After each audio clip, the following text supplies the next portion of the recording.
Assalamualaikum warahmatullahi wabarakatuh. Salam sejahtera untuk kita semua. Mohon izin memperkenalkan diri. Nama Hadi Rusadi, NDH 32 dari kelompok 4, peserta Latsar CPNS tahun 2022, golongan 2, angkatan 2 dari BPSDMD Provinsi Kalimantan Selatan. Pada tugas individu agenda ketiga hari ini, yaitu kami disuruh membuat video tentang aku, Smart ASN, dan instansiku. Pertama, yaitu instansi saya adalah Dinas Perhubungan Kabupaten Balangan, yang mana letak kantor induk Dinas Perhubungan Kabupaten Balangan berada di Jalan Jenderal Ahmad Yani, kilometer 5,5, Kelurahan Batu Piring, Kecamatan Paringin Selatan, Kabupaten Balangan.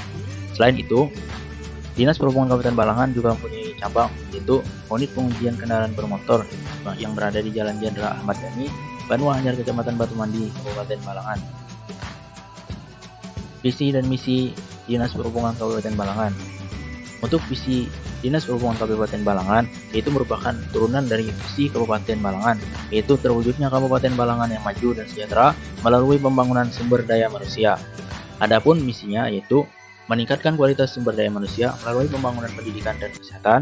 Yang kedua, mewujudkan ekonomi kerakyatan yang berkeadilan. Yang ketiga, mewujudkan pembangunan infrastruktur yang berkesinambungan. Yang keempat, mewujudkan pemanfaatan sumber daya alam berdasarkan kearifan lokal yang berwawasan lingkungan. Yang selanjutnya yaitu mengembangkan sosial budaya kemasyarakatan.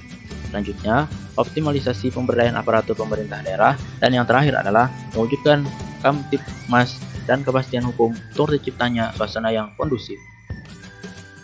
Adapun tugas dan fungsi Dinas Perhubungan Kabupaten Balangan, yaitu yang pertama, tugas Dinas Perhubungan Kabupaten Balangan mempunyai tugas sebagai berikut, yaitu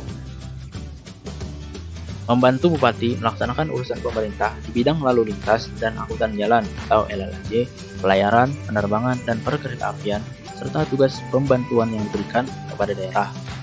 Adapun fungsi dari Dinas Perhubungan Kabupaten Balangan yaitu yang pertama, melakukan perumusan kebijakan di bidang lalu lintas dan angkutan jalan atau LLAJ, pelayaran, penerbangan, dan perkeretaapian.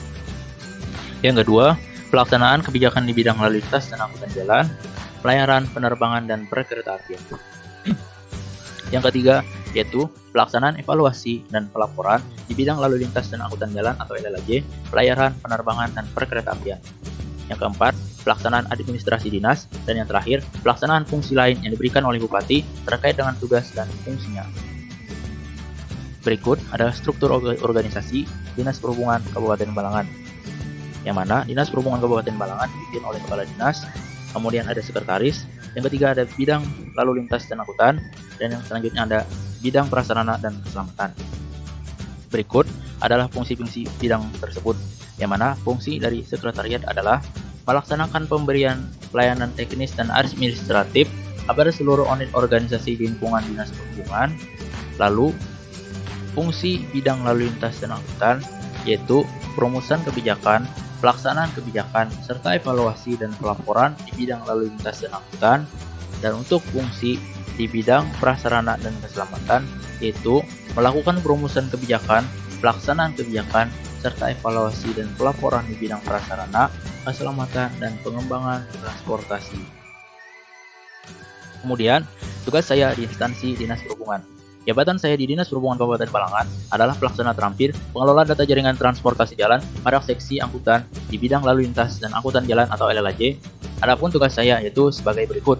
Yang pertama, menyusun program kerja, bahan dan alat perlengkapan pengelolaan data jaringan transportasi jalan sesuai dengan prosedur dan ketentuan yang berlaku agar dalam pelaksanaan pekerjaan dapat berjalan dengan baik. Yang kedua, memantau pengelolaan data jaringan transportasi jalan sesuai dengan bidang tugasnya agar dalam pelaksanaan terdapat kesesuaian dengan rencana awal. Yang ketiga, pengendalian program kerja sesuai dengan prosedur dan ketentuan yang berlaku agar tidak terjadi penyimpangan dalam pelaksanaan. Yang keempat, mengkoordinasikan dengan unit-unit terkait dan atau instansi lain dalam rangka pelaksanaannya agar program dapat dilaksanakan secara terpadu untuk mencapai hasil yang optimal. Yang kelima, mengevaluasi dan menyusun laporan secara berkala sesuai dengan prosedur dan ketentuan yang berlaku sebagai bahan penyusun program berikutnya. Dan yang terakhir yaitu melaksanakan tugas kedinasan lain yang diperintahkan atasan baik secara tertulis maupun lisan. Kemudian, jenis layanan yang diberikan yaitu yang pertama, layanan administratif. yaitu melakukan penyiapan data-data bahan penyusunan, perumusan, dan pelaksanaan, serta evaluasi dan pelaporan di bidang penetapan rencana induk jaringan LLAJ dan di bidang analisis dampak lalu lintas di Kabupaten Balangan.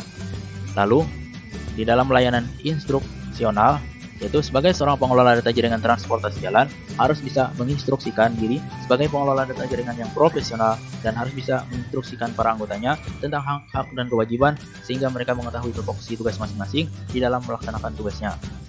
Dan yang terakhir yaitu layanan bantuan, seperti melaksanakan pelayanan pengaduan publik dan mengelola data-data pengaduan tersebut. Selain itu, juga mengadakan layanan angkutan pelajar gratis sehingga dapat selalu meningkatkan keamanan dan kenyamanan berlalu lintas, dapat mempermudah para pelajar menuju sekolah, sekaligus meringankan biaya suatu keluarga, terutama keluarga yang terkendala dengan jarak dan kendaraan. Adapun standar layanan yang harus dicapai yaitu dari layanan administrasi adalah siapnya data-data bahan penyusunan, perumusan, dan pelaksanaan serta data-data evaluasi dan pelaporan di bidang penetapan rencana induk jaringan LLAJ dan di bidang analisis dampak lalu lintas di Kabupaten Balangan. Lalu, standar layanan harus dicapai dari layanan instruksional yaitu mampu melaksanakan tugas sebagai pengelola data jaringan transportasi jalan yang profesional dan mampu bekerja sesuai dengan tupoksi dan prosedur yang berlaku. Dan yang ketiga adalah standar layanan yang harus dicapai dari layanan bantuan yaitu terlaksananya pelayanan pengaduan publik dan terkelolanya data-data pengaduan tersebut serta terlaksananya layanan angkutan pelajar gratis. Kemudian, keterkaitan tugas yang dilaksanakan dengan tujuan dan tugas pokok instansi. Seperti yang saya jelaskan tadi, saya berada di jabatan pengelola data jaringan transportasi jalan pada seksi angkutan bidang lalu lintas angkutan jalan. Adapun tugas dari Dinas Perhubungan Kabupaten Balangan yaitu mempunyai tugas pokok membantu Bupati melaksanakan urusan pemerintah di bidang lalu lintas dan angkutan jalan. Maka antara tugas saya dengan tujuan dan tugas pokok instansi sangatlah berkaitan, yaitu sama-sama melaksanakan urusan pemerintah di bidang lalu lintas dan angkutan jalan. Mungkin itu saja yang dapat saya sampaikan. Salah khilaf mohon maaf. Wassalamualaikum warahmatullahi wabarakatuh.